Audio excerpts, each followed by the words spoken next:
प्रिय मित्रों, जय श्री कृष्ण। मुझे आशा है कि गीता के ये उपदेश आपको जीवन का सच्चा मार्ग दिखाएंगे। आज हम इनमें से 4 उपदेशों पर चर्चा करेंगे। कृपया धैर्यपूर्वक अंत तक सुने।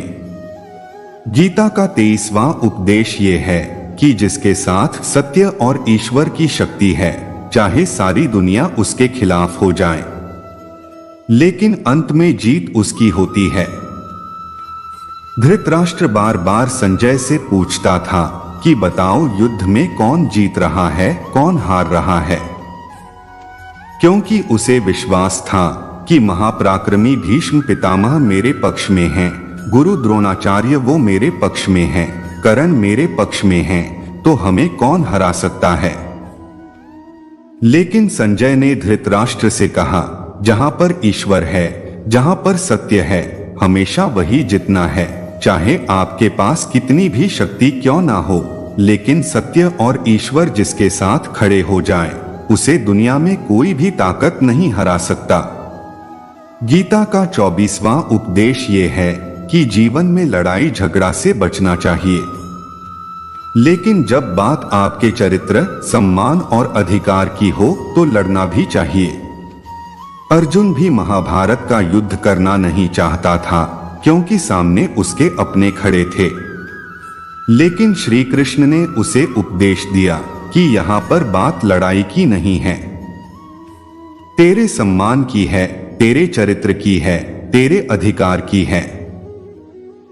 जो द्रौपदी के साथ कौरव ने भरी सभा में अपमान किया, उसे नग्न करने की कोशिश की, इतना बड़ा अधर्म किया, वह तुम्हें कभी नहीं सहना चाहिए। इसलिए बात जब आपके चरित्र पर आ जाए, आपके सम्मान पे आ जाए, तो चाहे वो अपना ही क्यों ना हो, आपको उसके साथ जरूर लड़ना चाहिए। गीता का 25वां उपदेश ये है कि चाहे कितना भी बुरा वक्त आ जाए, लेकिन जो इंसान जिंदगी में हिम्मत नहीं हारता, वो सब कुछ हासिल कर सकता है। जब पांडव लोग जुए में सब कुछ हार गए, उनको 12 साल के लिए वनवास मिला और 1 साल के लिए अज्ञातवास मिला। वो भिक्षा करके अपनी जिंदगी को पालते थे, जंगलों में भटकते रहते थे, भयानक जानवरों के बीच। लेकिन इतना मुश्किल वक्त झेलने के बाद भी आखिरी में विजय उन्हीं की हुई, क्योंकि उन्होंने अपने अंदर में कभी हिम्मत नहीं खोई थी।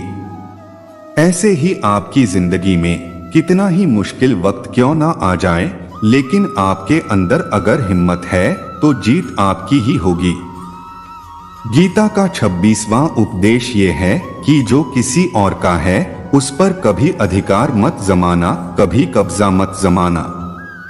जब शकुनी ने षड्यंत्र करके पांडवों को हस्तिनापुर से अलग करवा दिया, एक खांडव प्रस्थ का राज्य दे दिया, जहां की भूमि भी बंजर थी, जहां कुछ नहीं हो सकता था, लेकिन पांडवों ने उस शहर को इतना सुंदर बनाया, इतना वैभवशाली बनाया कि हस्तिनापुर भी उसके आगे फीका लगने लगा।